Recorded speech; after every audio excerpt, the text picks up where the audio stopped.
Thumbnail দেখে হয়তো বুঝে গিয়েছেন আজকে আমি কি নিয়ে কথা বলতে চলেছি। আজকের ভিডিওতে আমি কথা বলবো ঢালিউড ইন্ডাস্ট্রির সর্বকালের সেরা 10টি ব্যবসা সফল এবং সর্বোচ্চ আয়কারী সিনেমা নিয়ে। আর আমি জানি বরবাদ সিনেমার সফলতার পর শাকিব খানের ভক্তের সংখ্যা অনেক বেশি বেড়ে গিয়েছে, তাই আজকে এই 10টি সিনেমার মধ্যে কয়টি সিনেমা শাকিব খানের খাতায় আছে তা অবশ্যই আপনারা কমেন্টে জানিয়ে যাবেন। সাথে আরো জানাবেন এই সিনেমাগুলোর মধ্যে কোনটি আপনার সবচেয়ে বেশি ফেভারিট। আর এই ভিডিওটা আমি উইকিপিডিয়ার ইনফরমেশন অনুযায়ী বানিয়েছি। তাহলে চলুন আর বেশি কথা না বলে ভিডিও শুরু করা যাক। ভিডিও শুরু করার আগে বলি, তাহলে চলুন ভিডিও শুরু করি। ওকে ওয়েল, 10 নম্বরে রয়েছে সুরঙ্গ। সুরঙ্গ সিনেমার মাধ্যমে ছোট পর্দার জনপ্রিয় অভিনেতা আফরান নিশো সিনেমাতে এন্ট্রি করেছিলেন। সুরঙ্গ সিনেমাটা পরিচালনা করেছে জনপ্রিয় ডিরেক্টর রায়হান রাফি। সিনেমাটার গল্প এবং নির্মাণের দিক থেকে দুর্দান্ত হওয়ার কারণে সব ক্যাটাগরির দর্শকের কাছে এই সিনেমাটা অনেক বেশি পছন্দ হয়েছিল। ইভেন এই সিনেমাটা শাকিব খানের অন্যতম সাকসেসফুল সিনেমা প্রিয়তমার সাথে সরাসরি ক্ল্যাশ করার পরও লাইফ টাইমে 15 কোটি টাকার ম্যাসিভ কালেকশন করে ব্লকবাস্টার প্রমাণিত হয়। 9 নম্বরে আছে প্রিয়া আমার প্রিয়া। এই সিনেমার প্রধান চরিত্রে অভিনয় করেছে বাংলাদেশের একমাত্র সুপারস্টার শাকিব খান। সিনেমাটা রিলিজ করা হয়েছিল 2008 সালে এবং এই সিনেমাটা শাকিব খানের ক্যারিয়ারের অন্যতম একটি গেম চেঞ্জার সিনেমা। সিনেমাটা প্রথমে 33টি হল নিয়ে রিলিজ করা হলেও দর্শকের চাহিদার কারণে পরে আরো হল সংখ্যা বাড়ানো হয়। দর্শকের ব্যাপক চাহিদা এবং সাপোর্টের কারণে সিনেমাটা লাইফ টাইমে 15 কোটি টাকার ম্যাসিভ কালেকশন করে ব্লকবাস্টার প্রমাণিত হয়। 8 নম্বরে আছে হাওয়া। বাংলাদেশের ইতিহাসের মাস্টারপিস সিনেমাগুলো লিস্ট করা হলে এখানে হাওয়া থাকবে অন্যতম। এই সিনেমায় প্রধান চরিত্রে অভিনয় করেছে দক্ষ এবং দুর্দান্ত অভিনেতা চঞ্চল চৌধুরী। এই সিনেমায় চঞ্চল চৌধুরীর কারিশমেটিক অভিনয় দর্শকের মনে আলাদা একটা স্থান দখল করে নিয়েছিল। এই সিনেমার সাকসেসের পিছনে এই গানটার অবদান অনেক বেশি। 2022 সালে এই গানটা নিয়ে অসংখ্য রিলস এবং ভিডিও আমরা দেখতে পেয়েছি। শুধু এই সিনেমার গান নয়, এই সিনেমার গল্প, প্রেজেন্টেশন, সিনেমাটোগ্রাফি সবকিছুই অডিয়েন্সের কাছে অনেক বেশি পছন্দ হয়েছিল।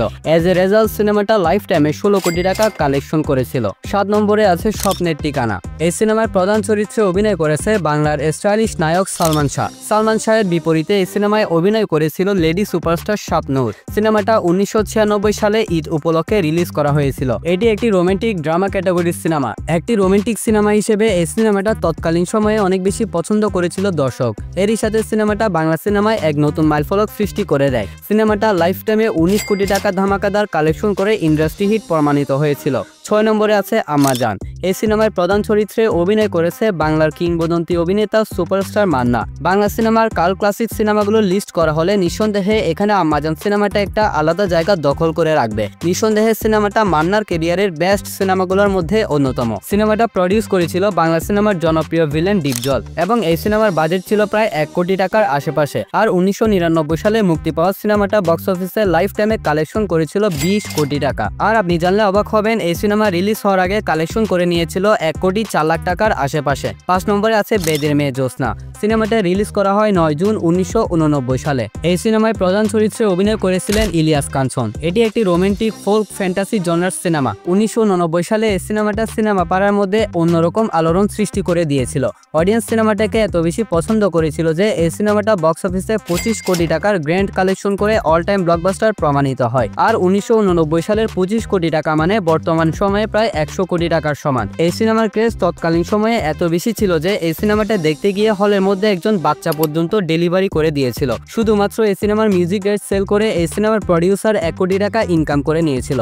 এই সিনেমাটা অডিয়েন্স এত বেশি পছন্দ করেছিল যে এই সিনেমাটা ইলিয়াস কাঞ্চনকে রাতারাতি জনপ্রিয়তার তুঙ্গে পৌঁছে দেয়। 4 নম্বরে আছে রাজকুমার। শাকিব খান অভিনীত এবং হিমেল আশরাফ পরিচালিত এই সিনেমাটা শাকিব খানের ক্যারিয়ারের অন্যতম সফল সিনেমাগুলোর মধ্যে একটি। সিনেমাটার মধ্যে শাকিব খান প্রথমবারের মতন জুটি বেঁধেছিলেন হলিউডের একজন অভিনেত্রীর সাথে। সিনেমাটার গল্প এবং মেকিং যদিও অসাধারণ ছিল, তবুও এই সিনেমাটা আশানুরূপ কালেকশন করতে পারে নাই। তবুও যা করেছে সেটা হলো ম্যাসিভ একটা অ্যামাউন্ট। সিনেমাটা লাইফ টাইমে 27 কোটি টাকা কালেকশন করে ব্লকবাস্টার প্রমাণিত হয়েছে। 3 নম্বরে আছে প্রিয়তমা। এটা শাকিব খানের ক্যারিয়ারের একটি কামব্যাক সিনেমা। এই সিনেমা দিয়ে শাকিব খান শুধু কামব্যাক করা নাই, ঢালিউড ইন্ডাস্ট্রিকে এক নতুন উচ্চতায় নিয়ে গিয়েছিলেন। সুমন চরিত্রে শাকিব খানের দুর্দান্ত অভিনয় এবং এই সিনেমার শেষের ইমোশনাল সিনটা অডিয়েন্সকে হলের মধ্যে জাস্ট কান্না করতে বাধ্য করেছিল। 2023 সালে আলোড়ন সৃষ্টিকারী এই সিনেমাটা লাইফ টাইমে কালেকশন করেছিল 42 কোটি টাকা।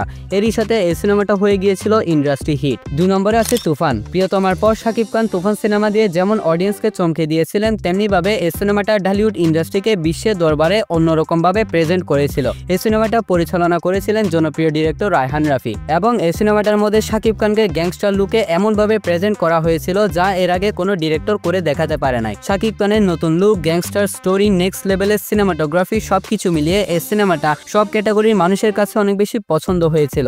বিশেষ করে এই সিনেমার 2টা গান প্রত্যেকটা বিয়ে বাড়িতে শুনতে পাওয়া যেত এবং এখনো শুনতে পাওয়া যায়। ওভারঅল এই সিনেমাটার গান, সিনেমাটোগ্রাফি, ডিরেকশন এত বেশি দুর্দান্ত ছিল যে এজ এ রেজাল্ট এই সিনেমাটা লাইফ টাইমে 56 কোটি টাকার বিশাল কালেকশন করে ইন্ডাস্ট্রি হিট প্রমাণিত হয়। ওয়েল, 1 নম্বরে আছে বরবাদ। এটি যাবৎকালে শাকিব খানের ক্যারিয়ারের এবং বাংলা সিনেমার ইতিহাসের সবচেয়ে কালজয়ী এবং সর্বোচ্চ বাজেটের সিনেমা। তাছাড়া এটা বাংলা সিনেমার ইতিহাসের প্রথম অ্যাকশন ভাইলেন্স সিনেমা। এই সিনেমায় যে পরিমাণ ভাইলেন্স দেখানো হয়েছে তা এর আগে কোনো বাংলা সিনেমায় দেখা যায় নাই। এই সিনেমাটা শাকিব খানের ভক্তদের পাশাপাশি নিউট্রাল অডিয়েন্সের কাছে অনেক বেশি প্রশংসিত হয়েছে। শুধু তাই নয়, এই সিনেমাটা প্রথম 1 মাসের মধ্যেই বাংলার সমস্ত সিনেমার রেকর্ডগুলোকে ভেঙে চুরমার করে এবং নতুন রেকর্ড সৃষ্টি করেছে। প্রিয়তমা সিনেমা থেকে শুরু করে তুফান সিনেমার কোনো রেকর্ডকেই এই সিনেমাটা আস্ত রাখে নাই। ইতিমধ্যে এই সিনেমাটা 70 কোটি টাকার আশেপাশে কালেকশন করে নিয়েছে। লাইফ টাইমে এই সিনেমাটা কত টাকা কালেকশন করতে পারে বলে আপনার মনে হয় সেটা অবশ্যই কমেন্টে জানিয়ে যাবেন। বরবাদ সিনেমাটা শুধু বাংলাদেশের মার্কেটে নয়, বিদেশের মার্কেটগুলোতেও ধামাকাদার কালেকশন করে যাচ্ছে। বরবাদ সিনেমার জন্য মানুষের এত বেশি আগ্রহ যা এর আগে কোনো বাংলা সিনেমাতে দেখতে পাওয়া যায় নাই।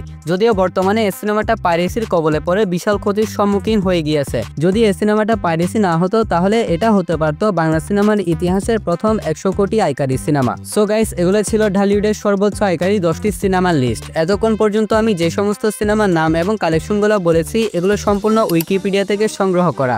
অসংখ্য ভুল ত্রুটি এই ভিডিওটার মধ্যে থাকতে পারে, তাই অবশ্যই এগুলোকে ক্ষমাসুন্দর দৃষ্টিতে দেখবেন। আর ভিডিওটা বানাতে আমার অনেক বেশি রিসার্চ এবং অনেকখানি কষ্ট করতে হয়েছে, তাই অবশ্যই এই ভিডিওটা লাইক করে দিয়ে চ্যানেলটা সাবস্ক্রাইব করে রাখবেন, কারণ আপনাদের লাইক আর সাবস্ক্রাইব আমাকে পরবর্তী ভিডিও বানাতে অনেক বেশি মোটিভেট করে।